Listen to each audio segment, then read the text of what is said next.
Dothan Regional Airport working to educate people on the ground about safety in the sky. Yeah, and the goal aiming to protect both parties from possible disaster. Good evening. This is WDHN News at 6 o'clock. The Federal Bureau of Investigation, the FBI, the Federal Aviation Administration, the FAA, and the Airline Pilots Association wanting to educate the public tonight that aiming a laser at an aircraft is a threat to aviation safety. And not to mention, it's also a federal crime. Sarah Drake joins us live in studio with more. Sarah, good evening.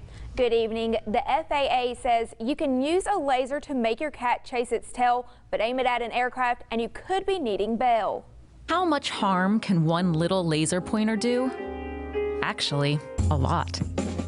On November 12th, Fort Rucker reported that a laser incident took place near one of its airfields.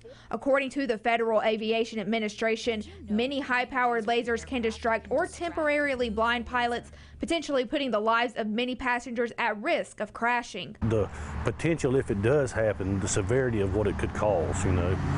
So you're talking loss of life, property damage. I mean, it could be very severe if it did happen. But it's not just lasers that can cause pilots issues. Fort Rucker reported on January 15th that a drone was approaching a stage field. We don't have any of those recent events here in this area, thank goodness, but they have been happening at other airports. Drone operators are limited to 400 feet altitude. However, some of the newer drones can go as high as 2,000 feet, which could cause an accident. The FAA says that any incident that is caused by a drone, the drone operator is held liable for it. And it's penalties that can vary anywhere from $20,000 on up to $320,000. Whether you're a new drone pilot or have years of experience, rules and safety tips exist to help you fly safely in the national airspace. If you're within 5 miles of an airport, you're not supposed to fly, period, unless you have a certificate of waiver from that airport letting them know that you're going to be in that area, in that controlled airspace, and then they'll make arrangements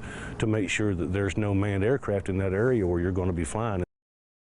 And a federal law passed in 2012 made pointing a laser towards an aircraft punishable by up to 5 years in prison and/or a fine of up to $250,000. Additionally, you are subject to an $11,000 civil penalty, and the Federal Bureau of Investigation may offer up to $10,000 for information leading to the arrest of any individual who intentionally aims a laser at an aircraft. All right, so don't do it. That's the moral of the story tonight. Lots of good information there. Thanks, Sarah. Thanks.